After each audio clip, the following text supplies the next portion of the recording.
नमस्कार दोस्तों, मैं आपका दोस्त होस्ट विजय पांडे।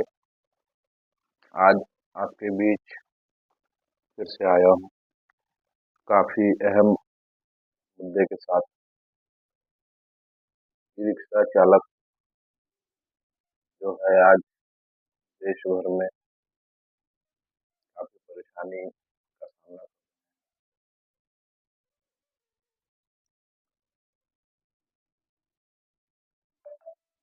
तो चलिए बात शुरू करते हैं। ई रिक्शा कब, कैसे और क्यों इस देश में चलाया गया।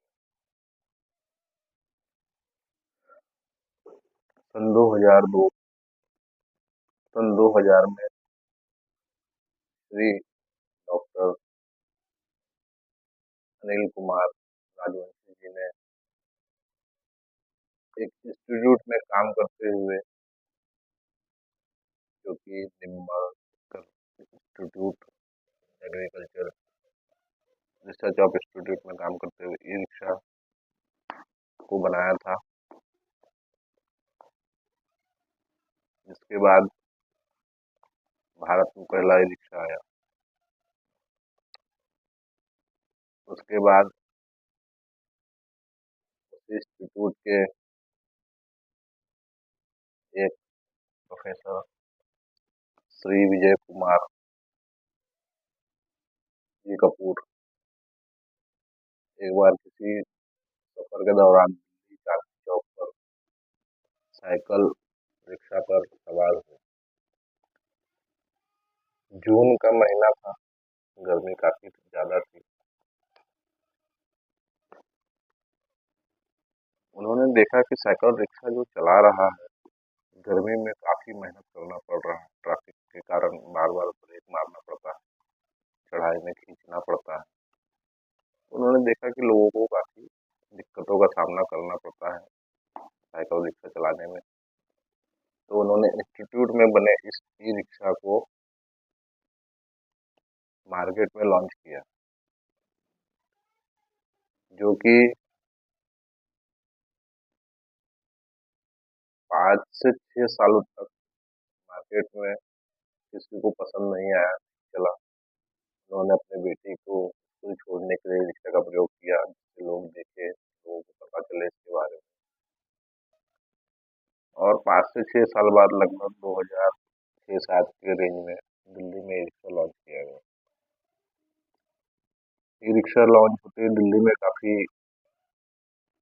तादाद में ई रिक्शा आए, जिसके बाद दिल्ली हाई कोर्ट ने ई रिक्शा पर बैन कर दिया, क्योंकि इनके नंबर नहीं हुआ करते थे।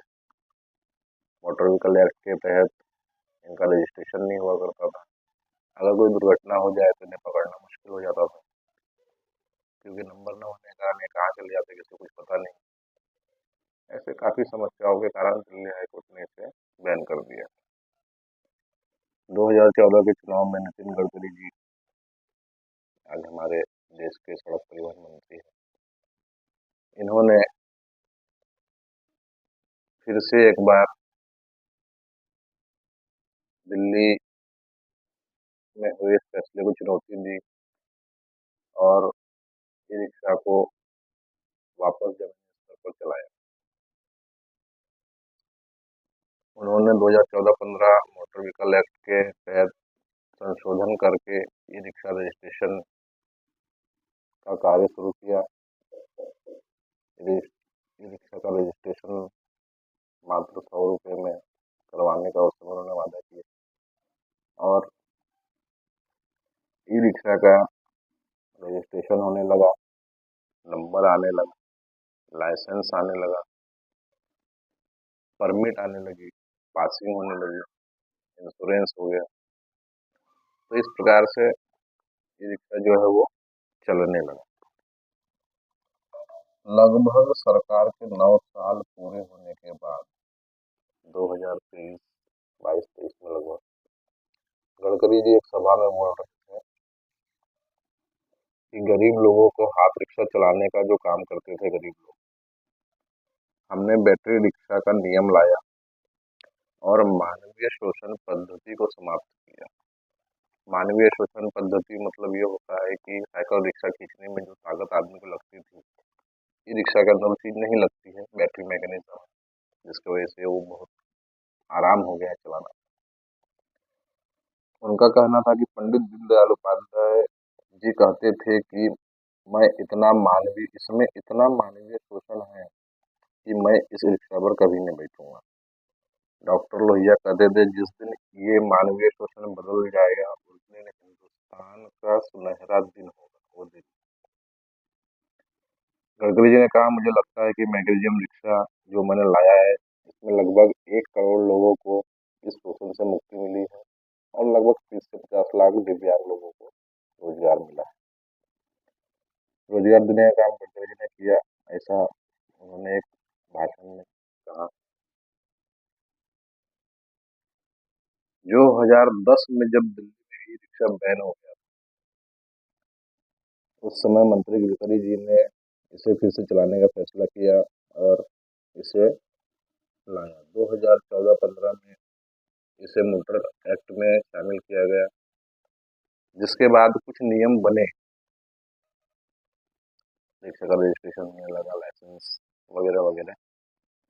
लेकिन जो रूट तय किया गया कि रिक्शा कहाँ चलेगा, कैसे चलेगा, कितने देर चलेगा, किस परिस्थिति में चलेगा, ये सारी चीजें जो है उस समय नियम बने होंगे या नहीं बने, बट जमीनी स्तर पर किसी को भी आज तक ये बात 2014 से 2024 10 साल के अंदर नहीं मालूम है। तुम लोग इस बारे में जानते होंगे, क्योंकि ये चीज ना गाड़ी लेते समय बताया जाता है, न कभी पुलिस वाले बताते हैं, न जब आप आरटीओ में लाइसेंस बनाने जाते हैं तब आरटीओ अधिकारी आपको बताते हैं, और ना ही गवर्नमेंट की तरफ से कभी कोई पर्चे बांटे गए आम लोगों में कि ये रिक्शा का नियम है। कानून तभी पता चलता है जब किसी रिक्शे वाले का चालान कट जाता है। ये रिक्शा सड़कों से हटाए जा रहे हैं, नागपुर में ये काम चालू है फिलहाल। नागपुर ट्रैफिक डीसीपी जिन्होंने बताया कि नागपुर के 11 मुख्य मार्गों से स्टेट हाईवे, नेशनल हाईवे, उड़ान पुल, इस पर ये रिक्शा नहीं चलेंगे, ऐसा नियम है। लेकिन ये नियम कब बने और किस तरह से लोगों को बताया गया, ये आज तक किसी को पता नहीं। आप किसी भी रिक्शे वाले से बात कंफर्म कर सकते हैं कि उनको इस बारे में कोई जानकारी नहीं। तो ई रिक्शा को मुख्य सड़कों से हटाए जा रहे हैं, सिर्फ लिंक मार्गों से मुख्य सड़कों तक सवारी को लाना ई रिक्शा का काम है, जो कि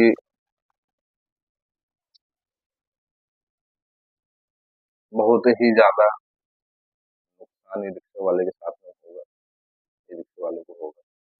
लेकिन इससे पहले एटलीस्ट ट्रैफिक सर को ये बताना चाहिए कि कौन सा लिंक रूट किसके लिए है। जैसे 4-5 जोन है नागपुर में, तो जोनल वाइज कुछ होनी चाहिए कार्रवाई इसके लिए।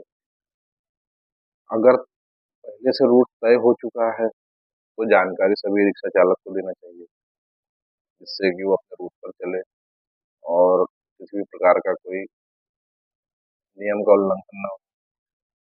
ई रिक्शा मेन जो है सवारियों को कुछ सस्ते दामों में उनके गंतव्य तक पहुंचा देता है, ऑटो की अपेक्षा में, बस की अपेक्षा में शायद, या नहीं। तो इसीलिए ई रिक्शा जो है वो गरीबों में बहुत ज्यादा पॉपुलर। 2010 में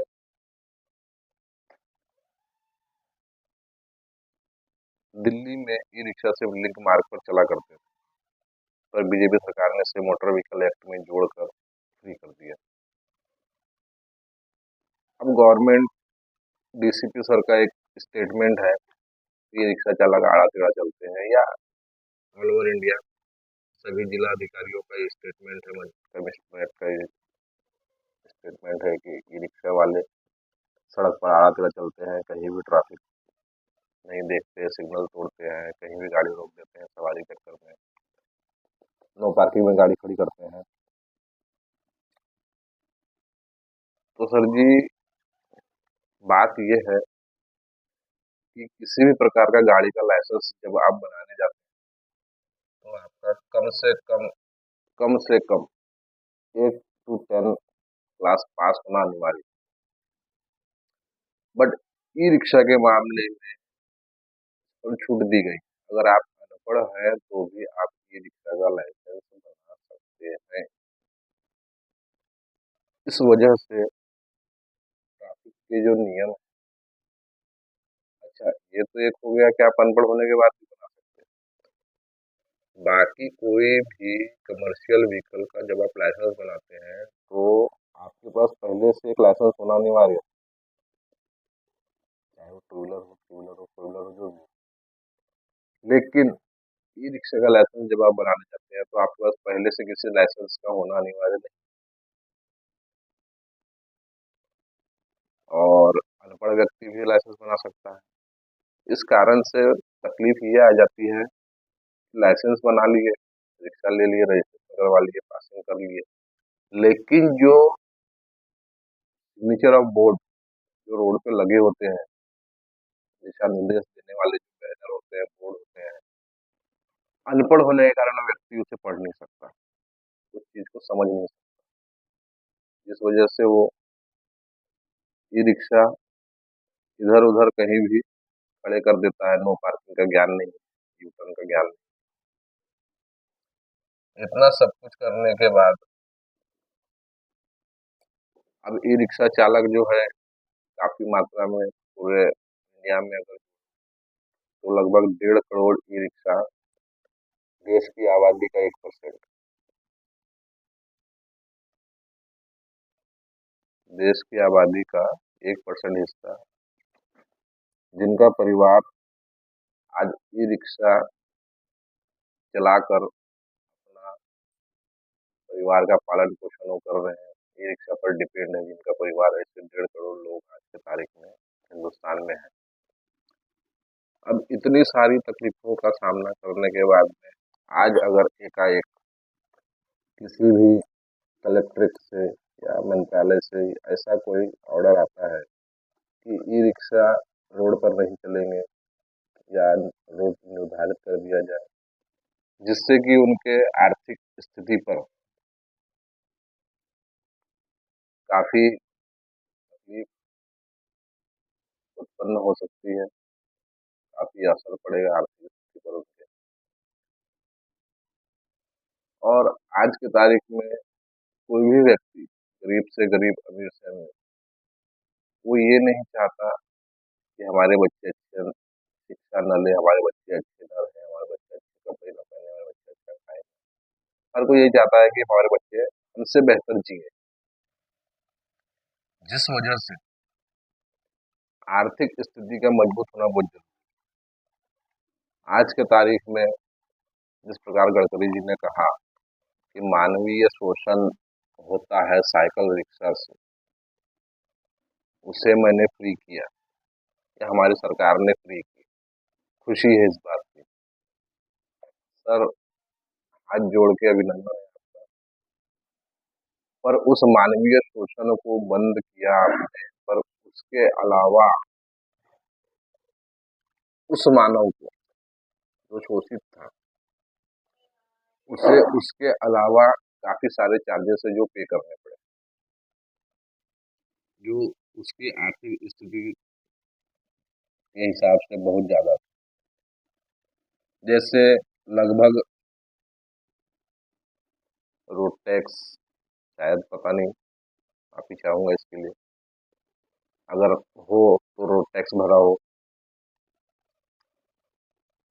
लाइसेंस लगभग लोगों ने बनाया जिसमें तकरीबन 2000 से 2500 रुपये के आसपास का खर्चा आता है। लगभग लगभग पूरे इंडिया में लोगों ने बनाया।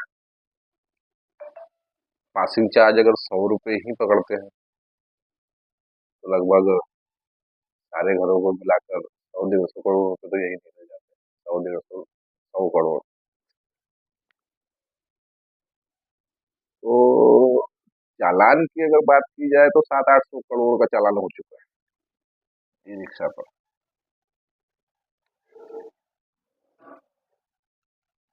तो कहीं ना कहीं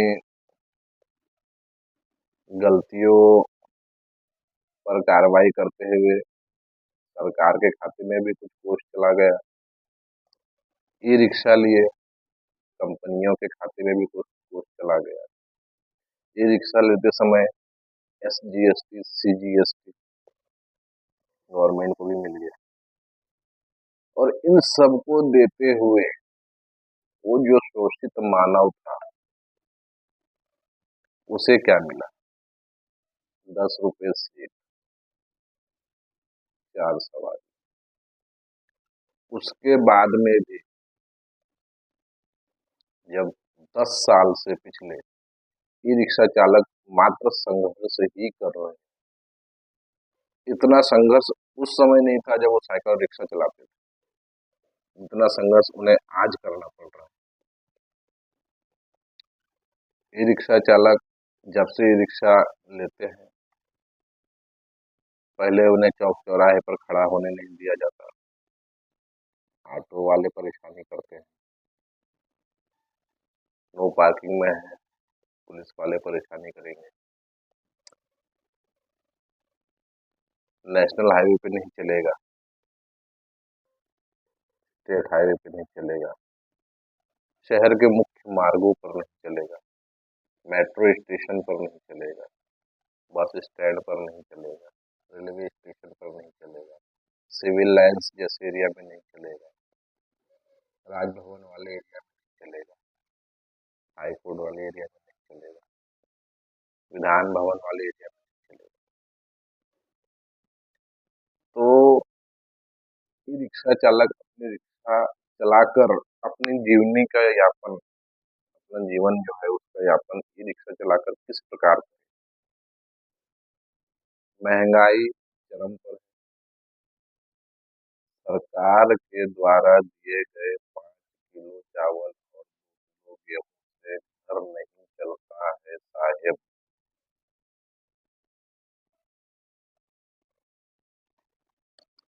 महंगाई चरम पर है।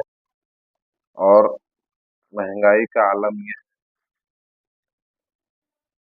कि आज के तारीख में कम से कम प्रति व्यक्ति को 1,000 रुपये कमाना बहुत जरूरी है। बात करते हैं ई रिक्शा की तादाद जो है वो पिछले कुछ सालों में काफी ज्यादा बढ़ गई है।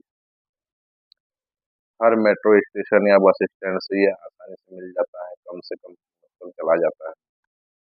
इसकी रफ्तार भी कम है, जिस वजह से कि ये लोगों में बहुत ज्यादा पॉपुलर। सबसे बड़ी बात, इसका रेट कम होने की वजह से मध्यम व गरीब परिवारों के लिए एक ये परिचालन का, ट्रांसपोर्टिंग का एक अच्छा सिस्टम है ई रिक्शा। बैटरी से चलने वाला ई रिक्शा साइकिल रिक्शा से तेज होता है। मैंने कुछ शहरों के कलेक्ट्रेट के स्टेटमेंट सुने जिसमें कहा गया कि ई रिक्शा बहुत ज्यादा जाम करता है, काफी धीरे चलती है, जिस वजह से कि पीछे से आने वाली गाड़ी को रास्ता नहीं देते, साइड नहीं देते, जिसमें से लाइन लग जाती है। सर, हाथ जोड़ के क्षमा चाहूंगा अपने शब्दों के लिए, पर बैटरी वाला ई रिक्शा साइकिल रिक्शा से तेज होता है और 4 यात्रियों को ले जाता है कम से कम, और कभी कभी तो 6 भी। तो सर, बात यह है कि साइकिल रिक्शा से होने वाले जाम से निजात पाने का सबसे अच्छा ऑप्शन ई रिक्शा है। 3 साइकिल रिक्शा मिलकर जितना काम करेंगे, एक ई रिक्शा उससे कम समय में उतना काम कर देगा। तो अगर पूरे इंडिया में आज ई रिक्शा की तादाद 1.5 करोड़ है, और यही अगर साइकिल रिक्शा होता तो इसकी तादाद 5 करोड़ होती।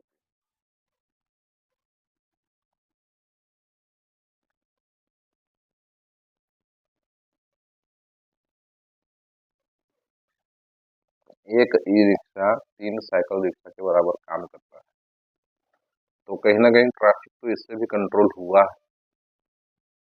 हाँ, सिस्टम से न चलने के कारण कुछ ई-रिक्शा चालक हैं जो सिस्टम को ना मानते हुए, नियम की अनदेखी करते हुए गाड़ियाँ चला रहे हैं। लेकिन आज की तारीख में ई-रिक्शा परिवहन के लिए एक बहुत ही अच्छा ऑप्शन है। ई-रिक्शा जो है कम पैसे में, कम स्पीड में, सही समय पर, अच्छे तरीके से किसी भी व्यक्ति को उसके गंतव्य तक पहुँचा देता है।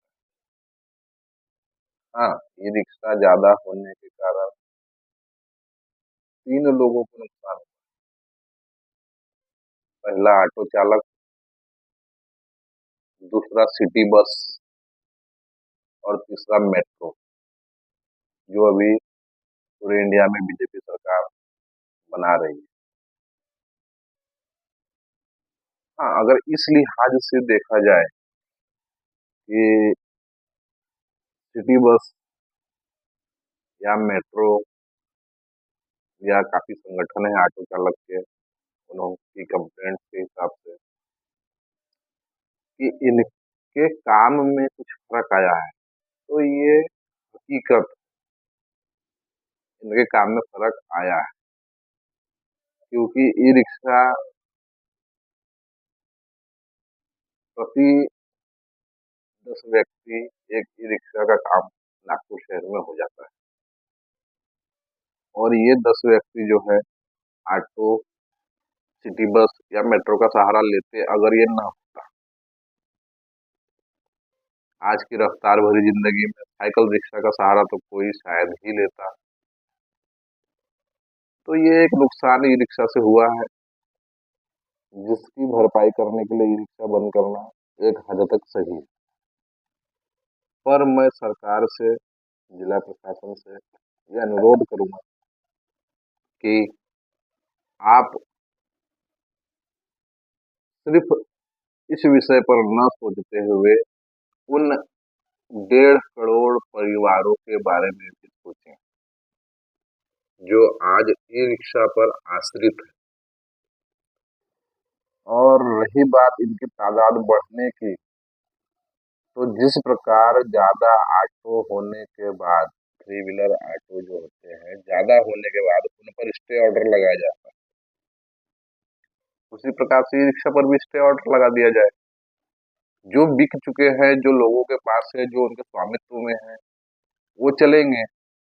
अब नहीं, नई नहीं बिकेगी, उस पर स्टे ऑर्डर लगा दिया जाए। ऐसा कर ई-रिक्शा की तादाद कम की जा सकती है और आने वाले 2-4 साल में इसकी तादाद काफ़ी कम हो जाएगी, अगर स्टे ऑर्डर लग जाता है। कारण एक ई-रिक्शा मैक्सिमम उसकी लाइफ 3 से 5 साल होती है, उससे ज़्यादा नहीं होती है। आज के तारीख में अगर इस पर स्टे ऑर्डर लगाया जाता है, तो आने वाले 5 साल में ई-रिक्शा 80% खत्म, धीरे-धीरे। तो एकाएक बंद कर कर किसी गरीब परिवार को सड़क पर लाने से अच्छा है कि इस पर पुनः विचार किया जाए और एक ऐसे फैसले का ऐसा निर्णय लिया जाए जो सरकार, ऑटो चालक और ई-रिक्शा चालक तीनों के हित में, क्योंकि ई-रिक्शा चालक को लिंक मार्ग से जोड़ना, सिटी में न चलने देना, इससे वो काफ़ी हद तक टूट जाएगा। कारण ई-रिक्शा कर्जे में होता है, बहुत से लोग इधर-उधर से पैसा एकत्रित कर डाउन पेमेंट भर के किस्त पर ई-रिक्शा लेते हैं। अब वो लिंक मार्ग पे चल के 300-400 से ज़्यादा कमा नहीं सकते हैं और ₹200 गाड़ी की किस्त है। लमसम ₹50 चार्जिंग, 50-100 जो भी हो, 50-100 मेंटेनेंस, तो 3 साढ़े 300 का खर्चा लगभग तो गाड़ी में। उसके बाद में घर का किराया, लाइट बिल, पानी का बिल, बच्चों का एजुकेशन, रोगी बीमारी, आना जाना, इस प्रकार के काफी जो खर्चे हैं ये मेंटेन नहीं हो सकते। इस विषय पर गवर्नमेंट को, जिला प्रशासन को, सभी को सोचना चाहिए, ऐसा मैं हाथ जोड़कर आपसे अनुरोध करता हूँ। इन सारे विषयों को देखते हुए अगर आप किसी निर्णय पर पहुंचते हैं तो हमें अति प्रसन्नता होगी। आज के लिए बस इतना ही। धन्यवाद।